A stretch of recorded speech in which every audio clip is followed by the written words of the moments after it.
Following the death of Ms. Becky Paul, a Nigerian citizen, also known as Itunu Babalola, at a military hospital in Abidjan, Cote d'Ivoire, at the weekend, Nigerians have been demanding for an investigation into her death.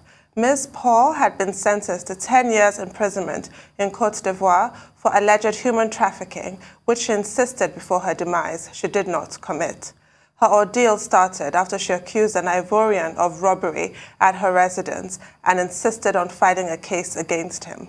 However, the accused, who happens to be related to an Ivorian policeman, had asked her to drop the case, but she insisted on getting justice.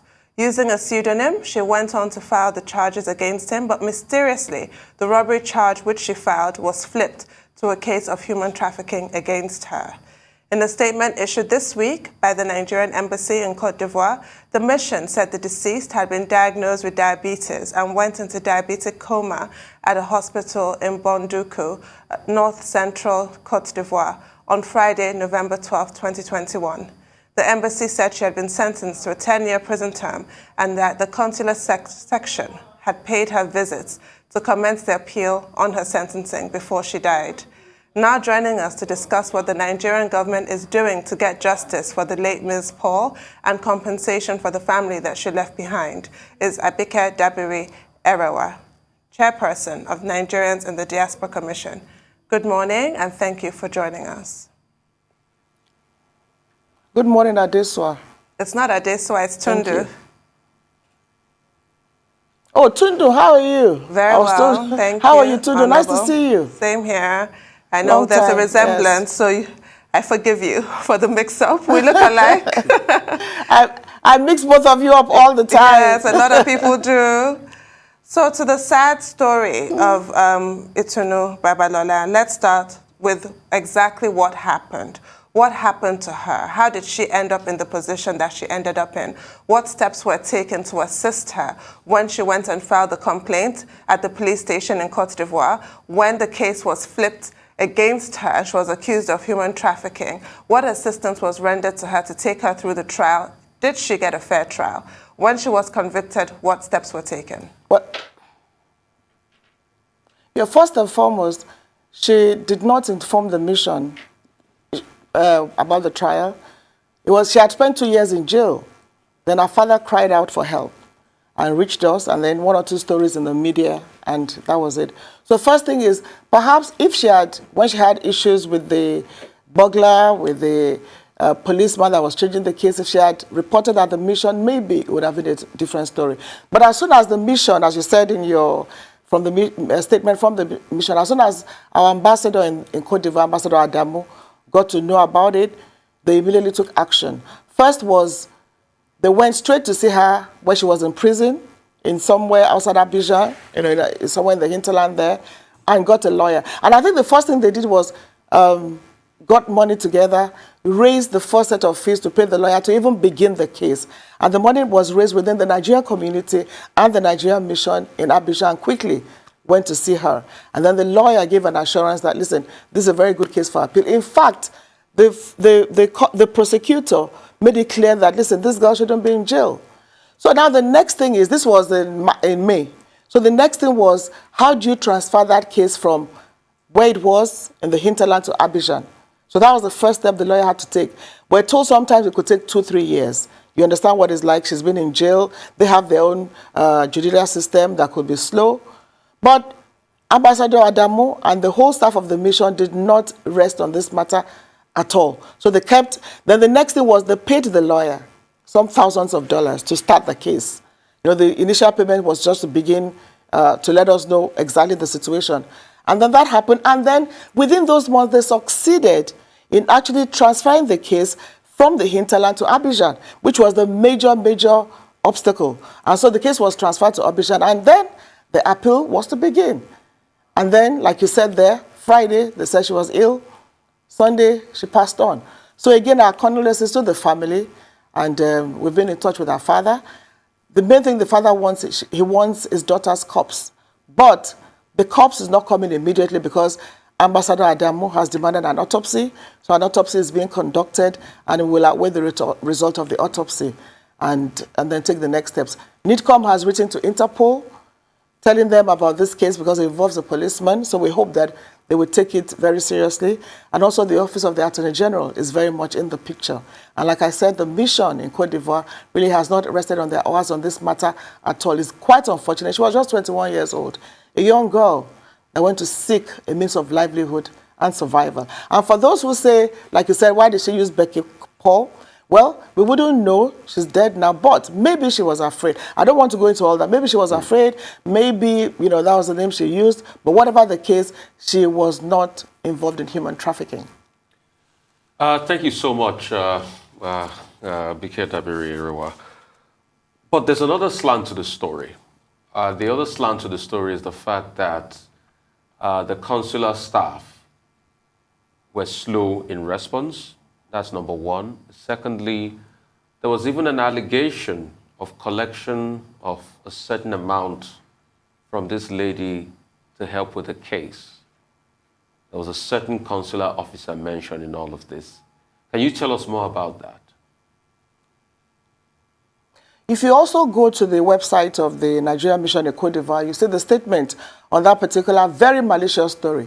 Now, that story first came out in May.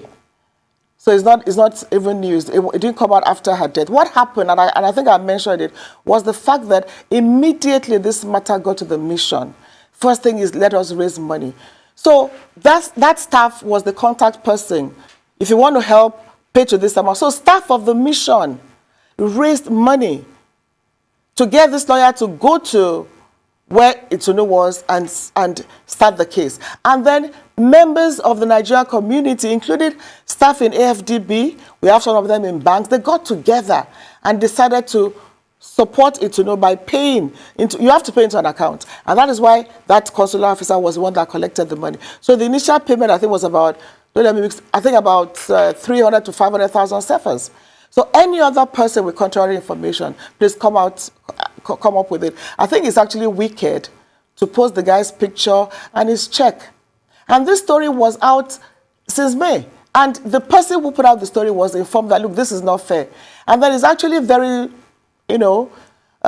insensitive. Because these are people who actually raised it's their money. And the members, ask members of the Nigerian community in Cote d'Ivoire, this was one occasion when everybody got together and said, we have to save this girl. It's a pity we didn't know on time. If we had known on time, she wouldn't even have been in jail. Our staff of Nigeria working in AFDP, some of them are working in banks and other companies. They got together and raised these funds, and they had to be a contact person. That guy was the contact person. So please discount that story. On the other hand, and this is what is very upsetting, some people are trying to profit from Idunu's death by going to our father and telling him that, you should give us your account number, we're going to raise money for you, we're going to bring back the cops. So the people peddling this story are doing that. So, and I think the father is so distraught, is upset, and is wondering why, how did they get my number? Why are they doing this to me? I'm grieving. So I think that is the wicked thing in all this. So that is the true situation. Anybody with the contrary information can bring it out. And I'm sure the mission, Ambassador Adamu and the Minister of Foreign Affairs would investigate further. But to the best of my knowledge, that is what I know. And like I said, it's not a new story. Okay. It's been out since May. And this happened in May.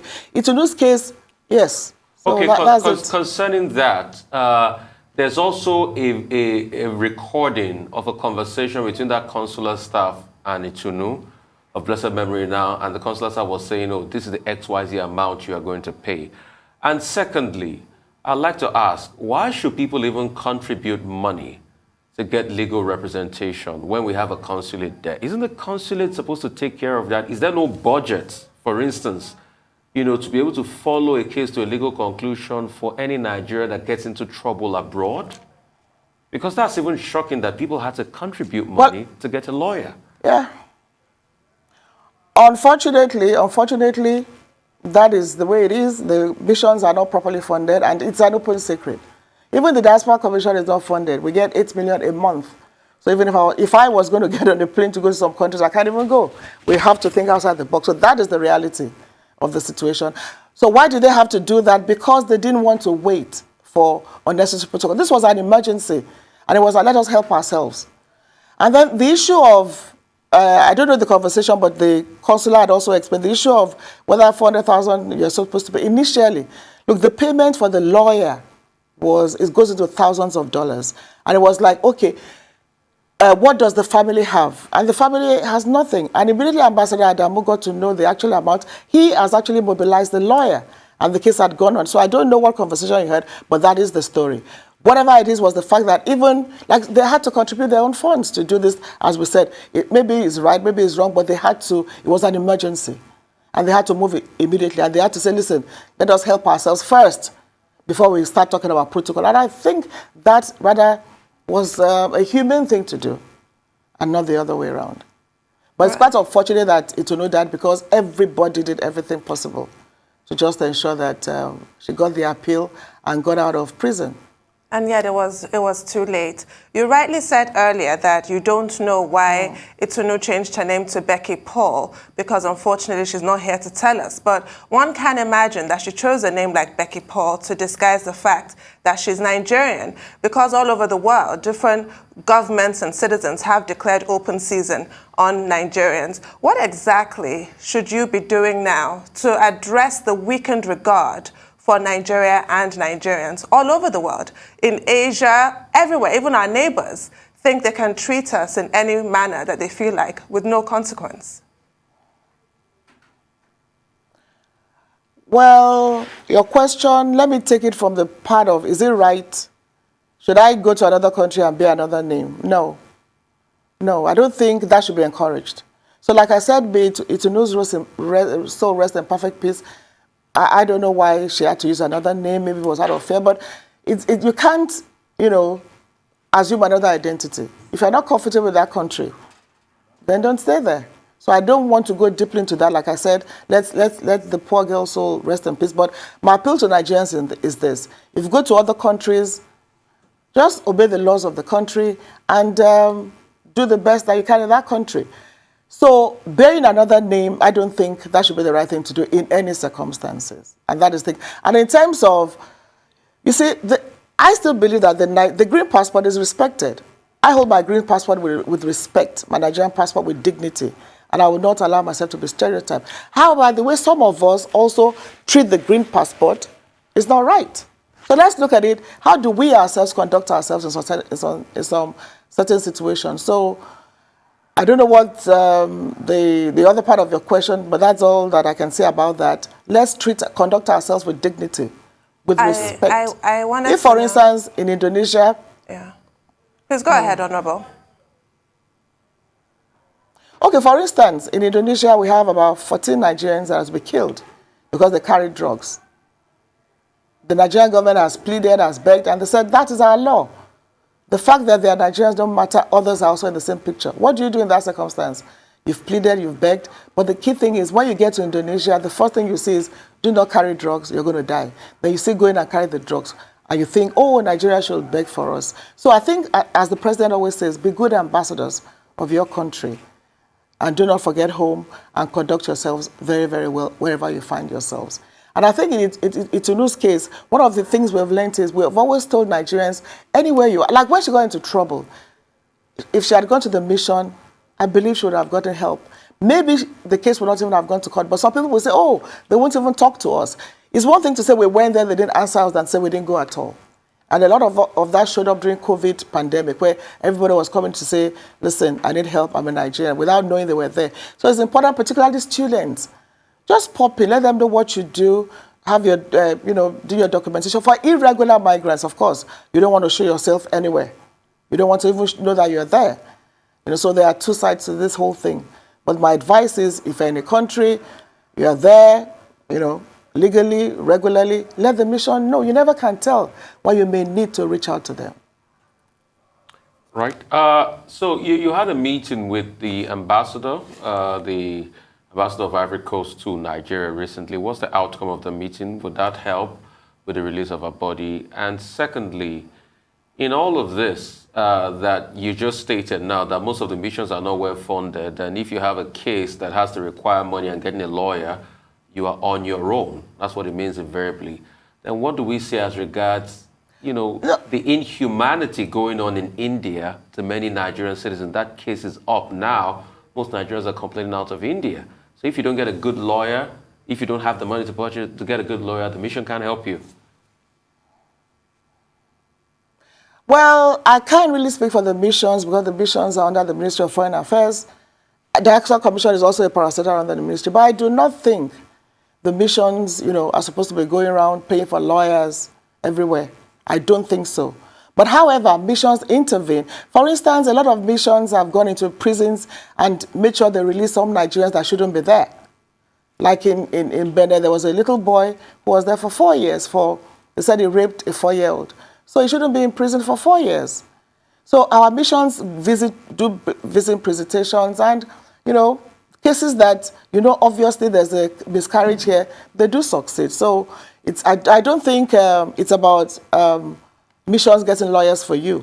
Okay, for instance, in India, yes, there are issues in India, and the Nigerian mission actually does get involved. The last time there was a case, the consular officer, I don't know whether you saw the video, actually went to address them, and they drove him away, and the Nigerian came on the street and said, look at me, I'm a Nigerian, I'm a vampire, and he was fighting the Indian police. And we thought the Indian police will not just sit back and watch you destroy their own citizens. So a situation where you're in another country and fight that country's police is not acceptable. At the same time, the Nigerian mission has demanded justice. There was a Nigerian that was killed somehow. The case is on. The Nigerian mission there has gotten involved, and they are demanding that everything needs to be properly done and sorted. But in a case where we go and cause trouble and fight, it shouldn't be encouraged. That's why I said the way we behave matters. If you behave badly, it's going to tell on me as your fellow citizen.